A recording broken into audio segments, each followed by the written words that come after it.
झारखंड में डीजीपी पद को लेकर मचा राजनीतिक घमासान और भी गहरा हो गया है। भाजपा प्रदेश अध्यक्ष और नेता प्रतिपक्ष बाबूलाल मरांडी ने प्रेस वार्ता में राज्य सरकार पर गंभीर आरोप लगाते हुए कहा कि झारखंड संवैधानिक रूप से 2 दिन से डीजीपी विहीन राज्य बन गया है। उन्होंने कहा कि डीजीपी अनुराग गुप्ता की सेवानिवृत्ति के बाद सरकार ने अभी तक स्थायी डीजीपी की नियुक्ति नहीं की है, जबकि यह एक संवेदनशील और अत्यंत आवश्यक पद है। मरांडी ने कहा कि झारखंड पुलिस, एसीबी और सीआईडी जैसे महत्वपूर्ण इकाइयों के शीर्ष पद भी फिलहाल रिक्त हैं। उन्होंने आईपीएस अनुराग गुप्ता को डीजीपी बनाए जाने की पूरी प्रक्रिया को गैरकानूनी और असंवैधानिक बताया। उन्होंने कहा कि अनुराग गुप्ता पर भ्रष्टाचार, फर्जीवाड़े और सत्ता के दुरुपयोग जैसे गंभीर आरोप हैं। बाबूलाल ने याद दिलाया कि हेमंत सोरेन ने खुद अनुराग गुप्ता को फरवरी 2020 से मई 2022 तक 26 महीनों तक निलंबित रखा था, लेकिन फिर अचानक उन्हें झारखंड में पुनः नियुक्त कर दिया गया। उन्होंने आरोप लगाया कि अनुराग गुप्ता की नियुक्ति की शर्त ये थी कि वे ईडी के मामलों को मैनेज करेंगे और सरकार के खिलाफ गवाही देने वालों को दबाने का काम करेंगे। मरांडी ने आरोप लगाया कि अनुराग गुप्ता की निगरानी में ईडी के 3 अधिकारियों और कई गवाहों पर झूठे मुकदमे दर्ज किए गए, जिससे केंद्र सरकार की जांच एजेंसियों का काम बाधित हुआ। उन्होंने दावा किया कि ईडी द्वारा पूजा सिंघल, छवि रंजन, आलमगीर आलम सहित 10 से अधिक अधिकारियों पर कार्रवाई के लिए प्रोसिक्यूशन सैंक्शन मांगा गया, लेकिन राज्य सरकार ने आज तक एक भी मामले में अनुमति नहीं दी। मरांडी ने कहा कि झारखंड सरकार ने सुप्रीम कोर्ट और ऑल इंडिया सर्विस रूल्स 1958 की खुलेआम अनदेखी करते हुए अपनी मर्जी से नई नियमावली बना ली। यूपीएससी से पैनल मंगवाने के बजाय राज्य ने खुद ही अनुराग गुप्ता को फरवरी में डीजीपी बना दिया, जबकि उन्हें 30 अप्रैल को रिटायर होना था। उन्होंने आरोप लगाया कि 2 साल की न्यूनतम सेवा शर्त पूरी करने के लिए ही उन्हें रिटायरमेंट से ठीक 2 महीने पहले जानबूझकर नियुक्त किया गया। मरांडी ने धनबाद क्षेत्र में कोयला तस्करी का मुद्दा उठाते हुए दावा किया कि प्रतिदिन 700-800 ट्रक कोयले की चोरी हो रही है। उन्होंने कहा कि यह सब अनुराग गुप्ता के कार्यकाल में हुआ और सरकार ने इस पर कोई कार्रवाई नहीं की। डुमरी विधायक जयराम महतो का हवाला देते हुए उन्होंने कहा कि कोयले की लूट का यह आंकड़ा और भी बड़ा हो सकता है। बाबूलाल मरांडी ने आगे कहा कि जब किसी राज्य में भ्रष्टाचार के आरोपों से घिरे अफसर को पूरे पुलिस तंत्र का नेतृत्व सौंप दिया जाता है, तो वह राज्य तालिबानी शासन की ओर बढ़ने लगता है। उन्होंने मुख्यमंत्री से तुरंत स्थायी डीजीपी की नियुक्ति की मांग की और कहा कि सरकार अगर नियमों का पालन नहीं करती है तो जनता का भरोसा पूरी तरह डगमगा जाएगा। प्रेस वार्ता में प्रदेश मीडिया प्रभारी शिव पूजन पाठक और प्रवक्ता अजय शाह भी मौजूद थे।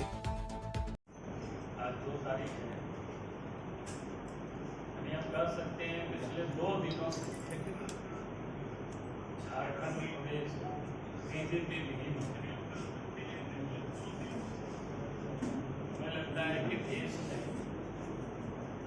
झारखंड एकमात्र पहला राज्य है जहाँ बिना डीजे के चलता और डीजे के ऊपर भी एक जिम्मेवारी थी, उसके एक तो पुलिस विभाग के भी थे, सीआईडी के भी थे, एसीबी के भी थे। तो एक प्रकार से ये जो राज्य में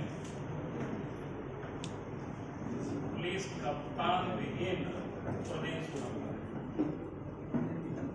और ये अंगीकार ऐसा नहीं है क्योंकि भारत सरकार ने 22 अप्रैल को ही राज्य सरकार को पत्र लिख दिया है कि वो 30 तारीख को जो यहाँ के डीजीपी अनुराग गुप्ता थे वो रिटायर हो गए,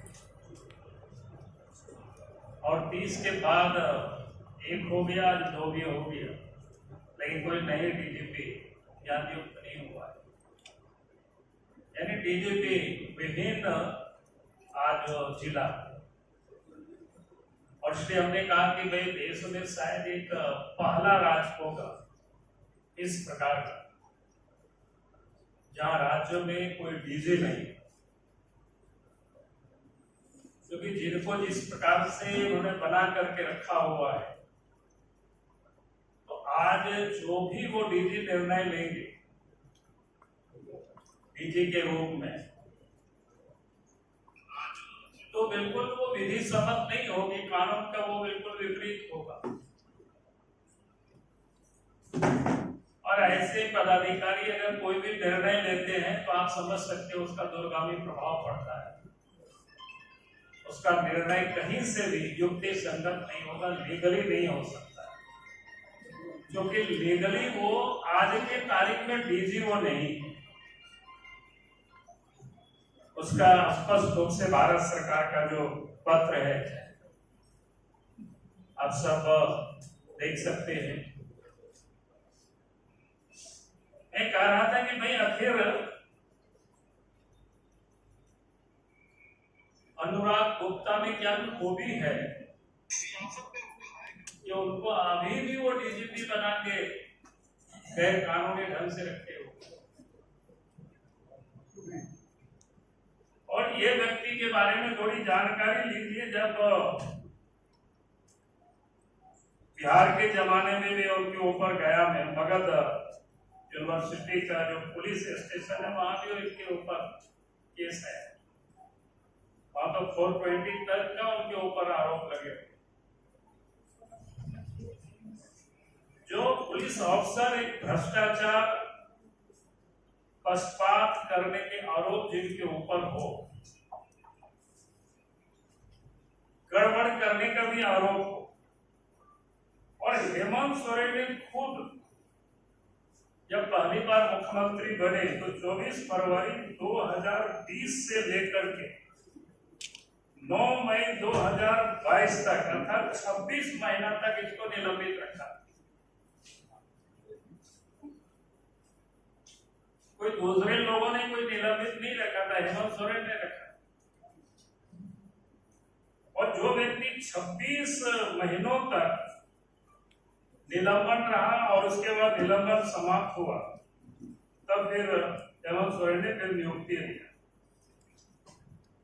यानी जिनको 26 महीनों तक निलंबित रखा, आज उनके प्रति आखिर ये सारे जो प्रेम का क्या कारण है या क्या मजबूरी है उनको डीजी बनाए रखने के लिए जो एड़ी चोटी का लगाए हुए हैं,